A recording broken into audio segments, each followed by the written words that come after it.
quoi faut-il commencer pour créer sa marque de cosmétiques? Mener un projet aussi ambitieux nécessite d'apprendre énormément de nouvelles choses, d'effectuer énormément de démarches. Cette vidéo est pour vous si vous vous sentez complètement perdu, complètement acculé par toutes les choses qu'il y a à savoir, que vous n'avancez pas dans votre projet comme vous le voudriez et que ça vous frustre beaucoup. Nous allons voir ensemble toutes les étapes que vous devrez franchir dans l'ordre pour lancer votre marque.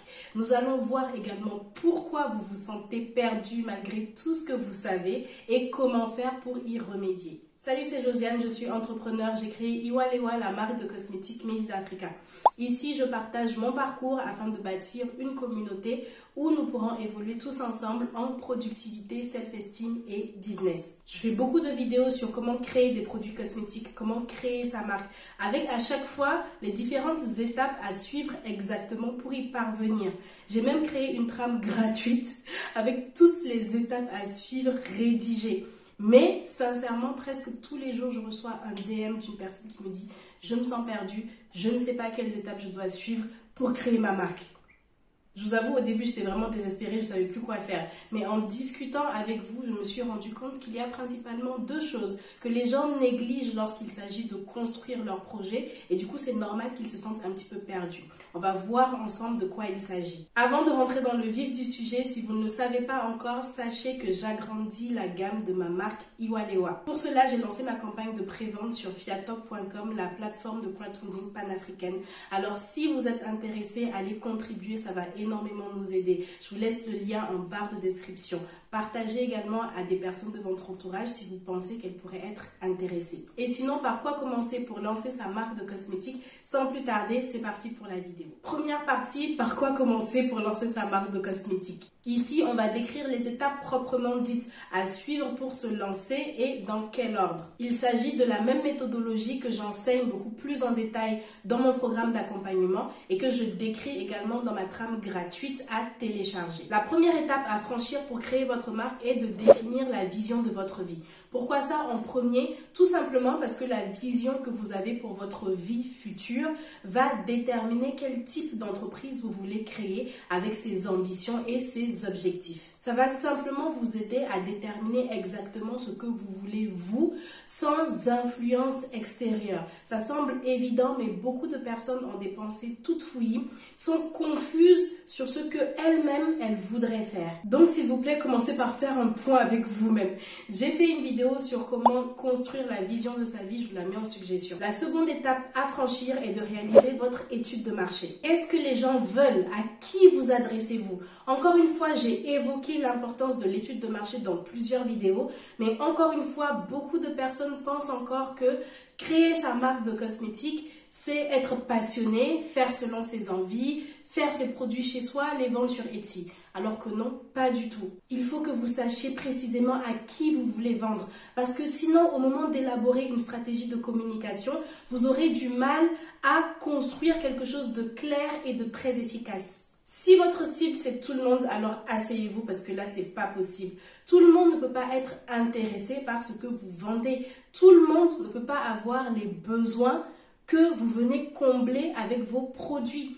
Et dans une industrie aussi concurrentielle, vous n'avez pas d'autre choix que d'avoir un positionnement clair. C'est donc votre étude de marché qui va vous révéler votre avantage concurrentiel, mais aussi quel produit vous devrez créer, quel produit va vraiment plaire à vos cibles et que vous allez aimer vendre. Troisième étape, la création de votre produit. Comme on vient de le dire, c'est votre étude de marché qui va vous révéler quel produit vous devez créer, quel produit va plaire.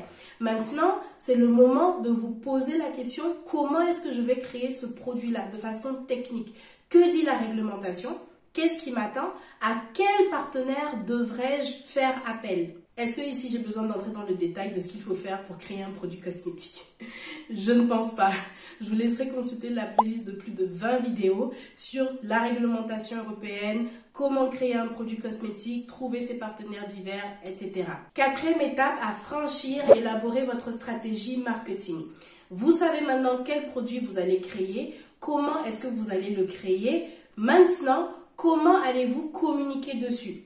Comment est-ce que les cibles que vous avez déterminées, les cibles que vous avez définies en étape 2 vont vous trouver? Pourquoi ces cibles vont-elles acheter vos produits? Qu'allez-vous faire en ce sens? Comment également ces cibles vont acheter ces produits? Parce que vous pouvez en profiter pour élaborer votre stratégie de distribution. Encore une fois, j'ai fait des vidéos détaillées sur le sujet. 5e étape à franchir, budgétiser.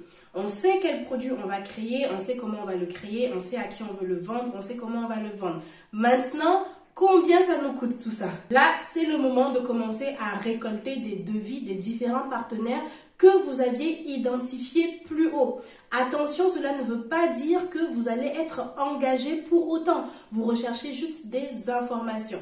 C'est pourquoi toutes les étapes à franchir que je suis en train de vous décrire, elles peuvent autant valoir si vous n'êtes pas sûr de lancer votre projet, vous étudiez simplement sa faisabilité, que si vous êtes déjà à fond. Cette étape de budgétisation, elle peut également s'accompagner d'une réflexion sur la stratégie de financement éventuelle que vous allez mettre en place.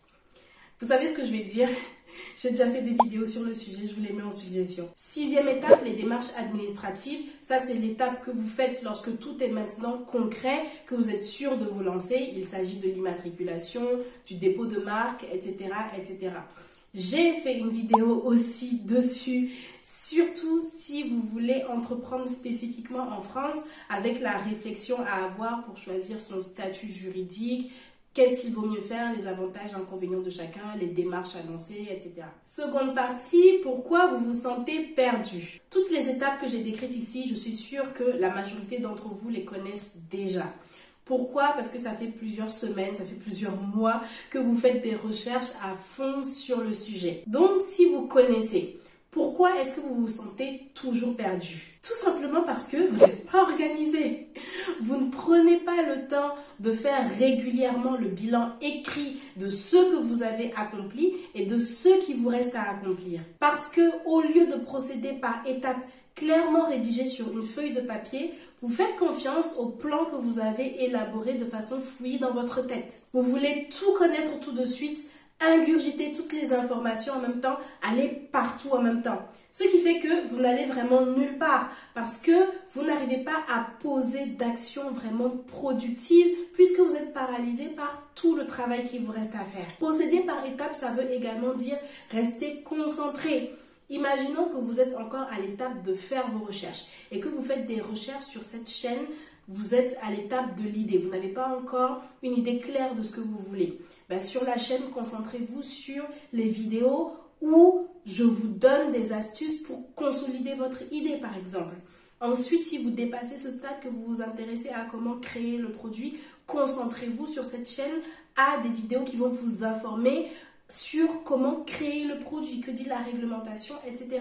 N'essayez pas d'aller partout en même temps sans jamais poser d'action nulle part. Pourquoi est-ce d'autant plus primordial d'avoir une démarche structurée? C'est parce que plus haut, je décrivais des étapes à suivre dans l'ordre, mais en les faisant, vous allez voir qu'il y a certaines phases qui peuvent venir à s'entremêler.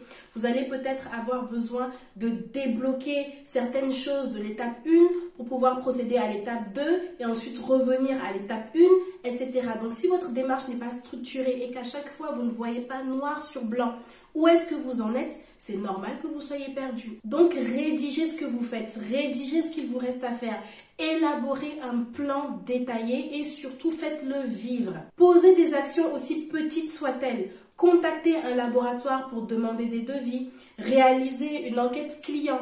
C'est comme ça que vous allez avoir de la motivation parce que vous serez réellement en train d'avancer dans votre projet. C'est également en agissant que vous saurez précisément ce qui marche ou non et quelle est la meilleure méthode à adopter. La seconde chose pour laquelle vous vous sentez perdu, c'est que vous ne vous faites pas confiance.